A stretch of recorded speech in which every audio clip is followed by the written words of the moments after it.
El escritorio de caoba se sentía tan frío como el aire de la habitación, un silencio estéril roto solo por el suave crujido del papel. El señor Harrison, el gerente del banco, un hombre cuya carrera se basó en la discreción, deslizó la cartera hacia mí. Su dedo marcó una sola línea, un número con tantos ceros que parecía más un código que una moneda. Se aclaró la garganta, su calma profesional flaqueó por un instante. Dr. Reed, comenzó, con una voz apenas susurrante. Los protocolos están en vigor, pero al ejecutar esto, se le cortará todo acceso a su padre. Es irreversible. ¿Está completamente seguro? Sostuve su mirada sin pestañear. Años de observación silenciosa y planificación meticulosa culminando en este simple momento. No había rabia ni lágrimas, solo una escalofriante sensación de claridad. Estoy segura, respondí con voz firme. Ejecutar el protocolo de reasignación de activos, con efecto inmediato. Apenas 24 horas antes, se suponía que el mundo sería una sinfonía de alegría y celebración. Estaba de pie con mi vestido de novia, cuyo encaje parecía un disfraz, de la mano de mi esposo, Daniel, un brillante y bondadoso profesor de historia que fue mi ancla en cada tormenta. El salón de recepciones estaba lleno de flores y risas, la imagen perfecta de un día perfecto, pero se avecinaba una tormenta, y tenía nombre. Mi padre, Richard, un magnate inmobiliario impetuoso que medía el valor de cada persona por su cartera, se dirigía hacia nosotros. Su sonrisa nunca llegó a sus ojos, y sentí una tensión familiar en el estómago. Este era su escenario y estaba a punto de actuar. Nos acorraló junto a la mesa de regalos, ignorando por completo a Daniel mientras se acercaba a mí. Sus palabras eran un susurro venenoso, destinado a herir más profundamente que cualquier grito público. Este hombre, dijo con desprecio, mirando a mi esposo con absoluto desprecio, es un don nadie. Se suponía que debías fortalecer a la familia, no diluirla con un académico inútil. Has tomado tu decisión. La crueldad fue tan casual, tan practicada. No se trataba solo de esta decisión, se trataba de mi vida entera, cada decisión que había tomado que no encajaba en su gran plan. Se ajustó la corbata. Su rostro era una máscara de fría furia. Ya no formas parte de esta familia. Vete y no vuelvas jamás. Y dicho esto, se dio la vuelta y se marchó, uniéndose a la fiesta como si acabara de comentar el tiempo. Me dejó allí plantada, repudiada, en una sala llena de gente que supuestamente estaba allí para celebrar mi unión. Sentí el peso de 100 pares de ojos, la música de repente sonando hueca y distante. No me derrumbé. En cambio, una extraña calma me invadió. Apreté la mano de Daniel, una promesa silenciosa de que este no era el final, era el principio. Pensó que me estaba dejando abandonada, como una hija sin nada. No tenía ni idea de que acababa de invocar la cláusula 11B del mismo fideicomiso familiar que creé para que comprendiera el ajuste de cuentas financiero que vendría después. Debes entender que la fortuna de nuestra familia se construyó con su nombre, pero quedó asegurada con mi firma. Para entender lo que sucedió después, debes comprender las dos vidas que viví. No eran simplemente separadas, eran realidades perpendiculares que operaban con leyes físicas completamente diferentes. En un mundo, yo era un personaje secundario, una nota al pie en una historia que mi familia escribía sobre sí misma. En el otro, yo era quien escribía los protocolos. Durante años, me moví entre estos dos mundos. La transición se convirtió en una especie de latigazo emocional. La condescendencia de quienes se suponía que más me querían y el discreto respeto de quienes solo me conocían por mi trabajo. Un mundo era ruidoso y vacío, el otro silencioso y cargado de consecuencias. Recuerdo una cena familiar con una claridad dolorosa y perfecta. Fue hace unos años, una noche sofocantemente cálida destinada a celebrar el último logro de mi hermano Leo, el niño mimado de la familia, capaz de ascender con más carisma que la mayoría. Acababa de cerrar un pequeño negocio inmobiliario, una pequeña propiedad comercial que, con solo un vistazo a los registros públicos, supe que estaba apalancada hasta el límite con un margen de beneficio muy reducido. Pero según mi padre, Leo acababa de conquistar Manhattan. Se puso de pie, alzando su copa de vino, y su voz resonó en la pulida mesa del comedor. A Leo le rugió: el futuro del Imperio Reed. Tiene instinto asesino. Ese es mi chico. Todos aplaudieron. Un coro de facilitadores. Más tarde esa noche, con un pequeño atisbo de esperanza, intenté compartir mi propia noticia. Acababa de defender con éxito mi tesis doctoral en economía forense, culminación de 6 años de trabajo incansable. Intenté explicarle su enfoque en el rastreo de fondos ilícitos a través de complejas sociedades fantasma internacionales. Mi padre me escuchó con una sonrisa forzada y plácida. Cuando terminé, extendió la mano por encima de la mesa y me dio una palmadita en la mano de esa manera que me hizo sentir como un niño. «Qué bien, cariño», dijo, mientras sus ojos ya escudriñaban la habitación en busca de alguien más importante con quien hablar. «Todo ese papeleo. Al menos te mantiene ocupada». Las palabras quedaron flotando en el aire. Una representación perfecta de mi papel en su mundo. No era una hija con un doctorado, era una aficionada con una tarjeta de biblioteca.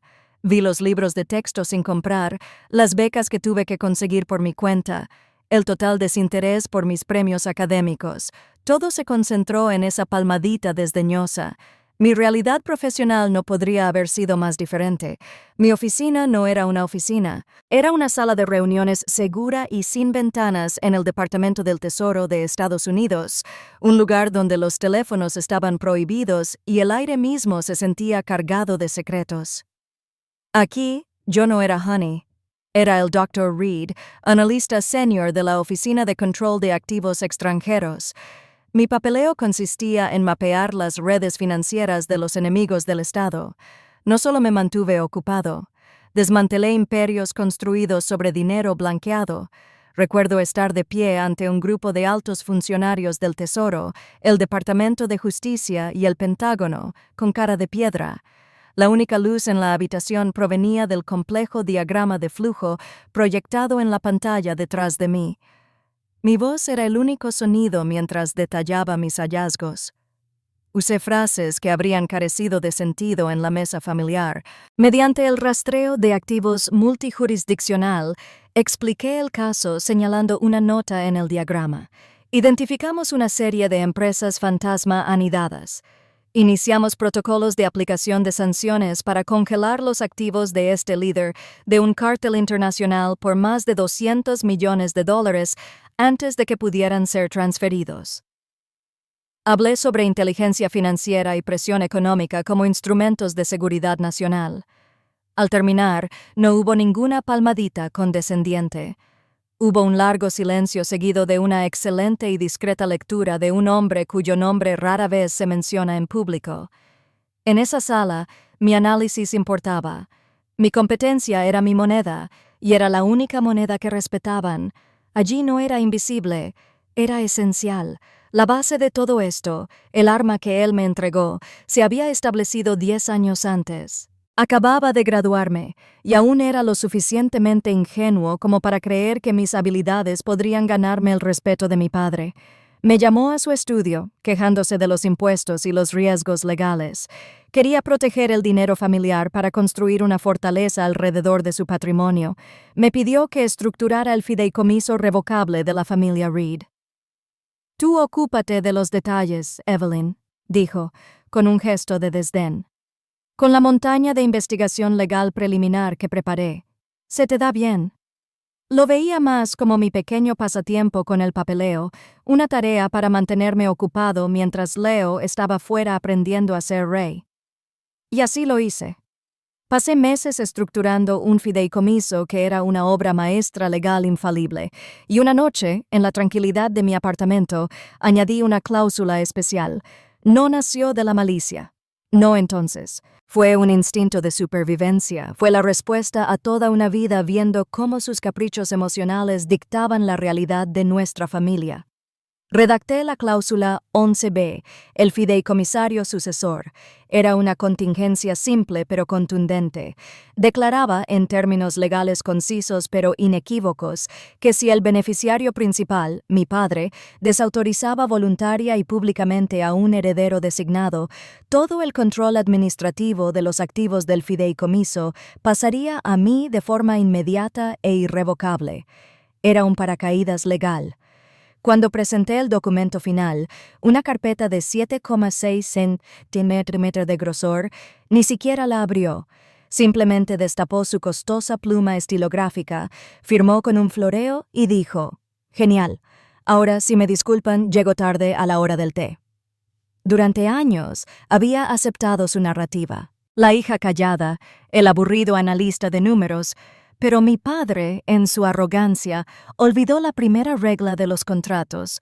Nunca despidió a quien los escribió. Me había dado una orden: irme y no volver jamás. Era hora de seguir adelante legal y financieramente. Regresamos a casa en silencio. No hubo lágrimas, ni una tormenta de emociones. Esa parte de mí se había desgastado hasta convertirse en piedra hacía años. Mientras mi esposo Daniel me preparaba una taza de té, su silenciosa presencia como escudo contra el mundo, fui a mi oficina en casa. Me senté en mi escritorio, el lugar donde desenredaba los nudos financieros más complejos del mundo, y sentí una extraña sensación de paz. Esto ya no era un drama familiar que soportar. Era un problema crucial que resolver. Encendí mi portátil cifrado, ingresé una contraseña de 24 caracteres y abrí el documento fiduciario firmado digitalmente. La pantalla proyectaba una fría luz azul sobre mi rostro. Mientras resaltaba las palabras que había escrito hacía una década, la cláusula 11b, el protocolo era claro. Mi objetivo no era la venganza. La venganza es un acto emocional caótico. Esto era un cambio de rumbo, la ejecución lógica de un marco legal predefinido. Durante años, había intentado hablar su idioma, el idioma de la emoción, de la familia, de la búsqueda de aprobación. Nunca había funcionado, pero el lenguaje de los contratos era inaplicable. Así que empecé a trabajar, moviendo los dedos por el teclado con la misma precisión que usaba en Hacienda. Primero, redacté una notificación formal del evento desencadenante. Cité la fecha, la hora, el lugar y anoté que había más de una docena de testigos de la declaración pública de mi padre. Fue frío, objetivo e irrefutable. A continuación, inicié el formulario de activación del fideicomisario sucesor, un documento de mi propio diseño, con medidas de seguridad digitales. El paso final fue el más crítico: las directivas de transferencia de activos para el banco. Pero los fondos no se enviaron a mis cuentas personales. Eso habría sido sencillo, y no se trataba de enriquecerme. Dirigí hasta el último dólar a una nueva entidad corporativa que había tenido en reserva durante años, un plan de contingencia que esperaba no necesitar nunca. Se llamaba Fundación Legado Reed. El fideicomiso siempre tuvo como objetivo construir un legado, y estaba a punto de asegurarme de que fuera uno de mérito, no solo de nombre. Daniel apareció en la puerta con la taza de té. Me observó un instante. No veía a una hija herida, sino a un estratega en acción. «¿Estás segura?», preguntó en voz baja, con la voz llena de preocupación, sin duda. «Una vez que hagas esto, no habrá vuelta atrás». Levanté la vista de la pantalla, con la vista despejada por primera vez en años.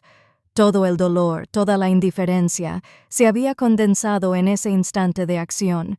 Dio la orden. Dije: «Solo estoy siguiendo el papeleo».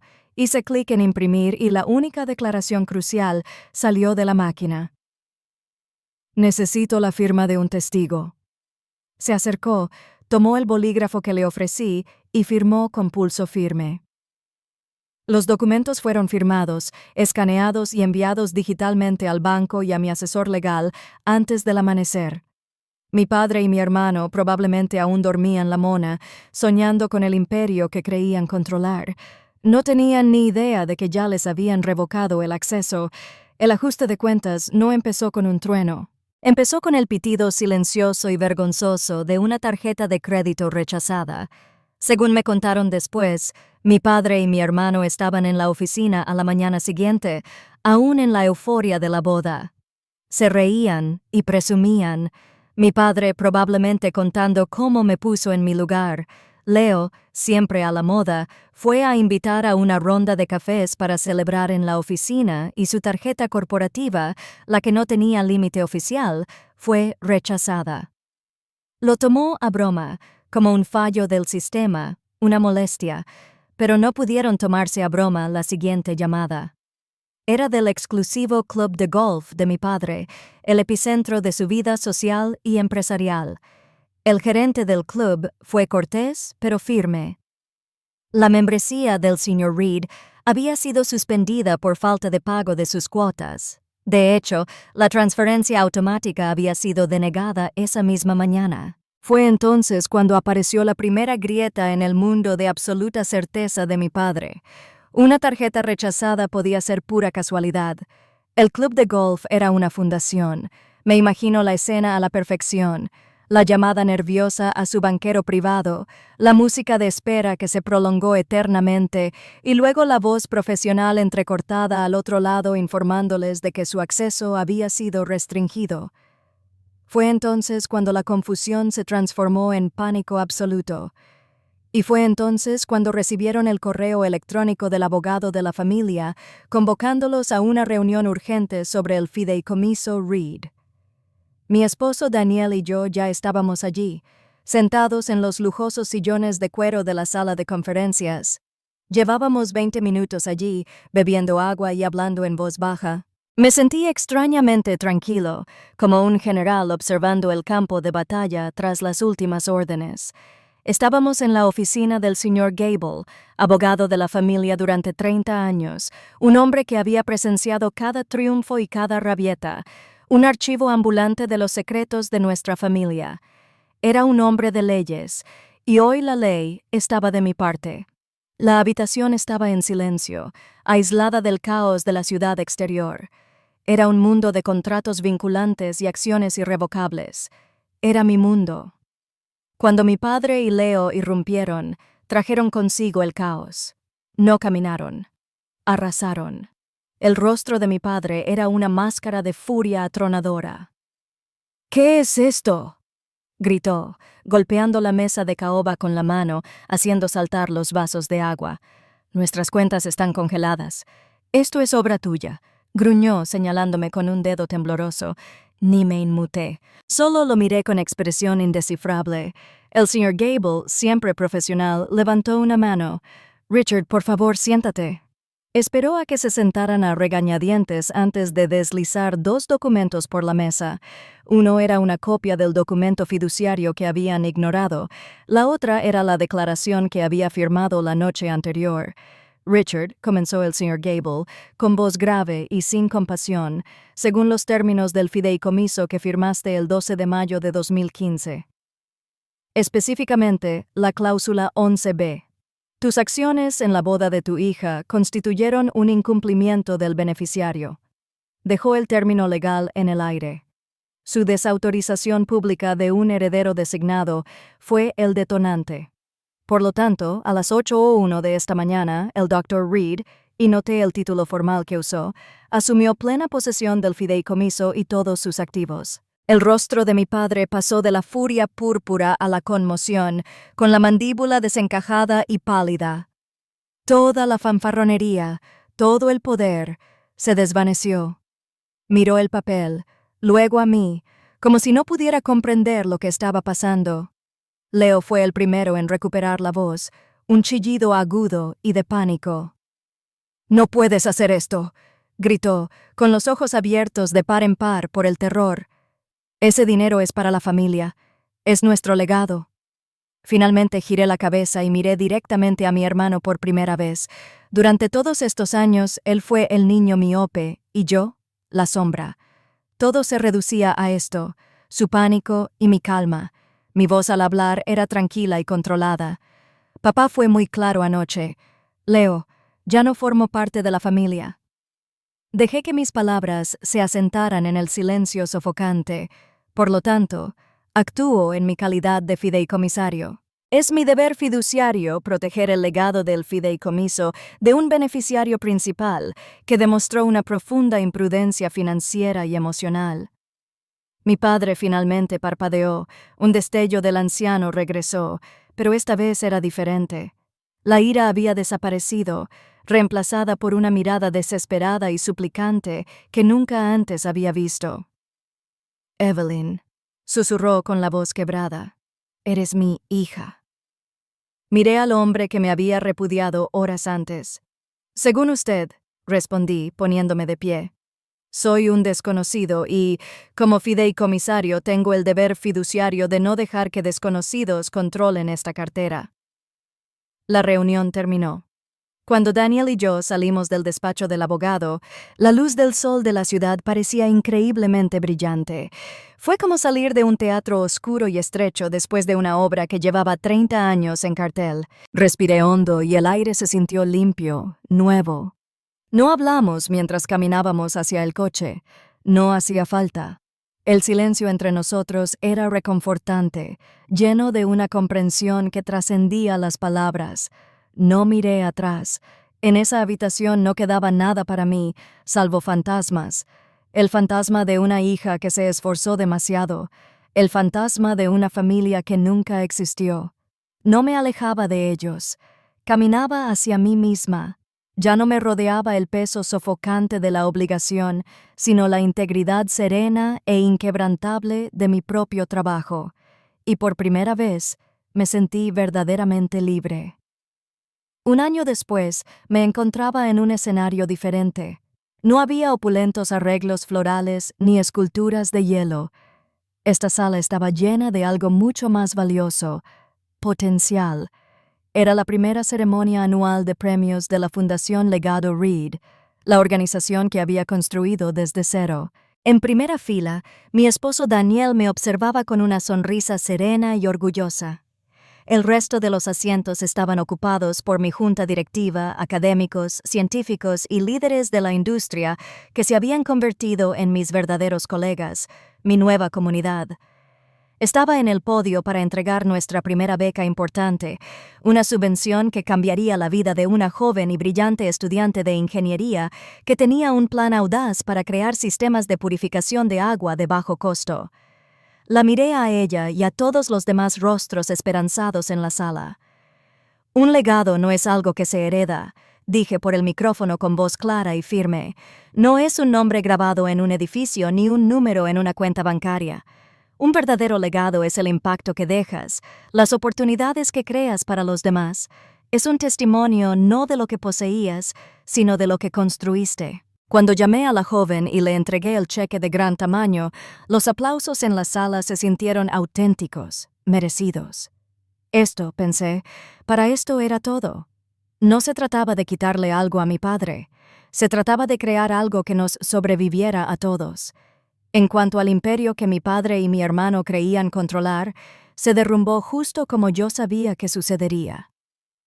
Un imperio construido sobre fanfarronería y deudas no puede sobrevivir sin el trabajo silencioso y competente que lo mantiene unido. Sin el capital del fideicomiso para obtener nuevos préstamos y cubrir sus gastos imprudentes, su castillo de naipes se derrumbó lenta y humillantemente. Los proyectos tan celebrados de Leo terminaron en bancarrota. Mi padre se vio obligado a un retiro tranquilo, su nombre ya no tenía el peso que antes tenía en las salas de juntas y los clubes de golf de la ciudad. No me alegró su fracaso, simplemente no sentía nada.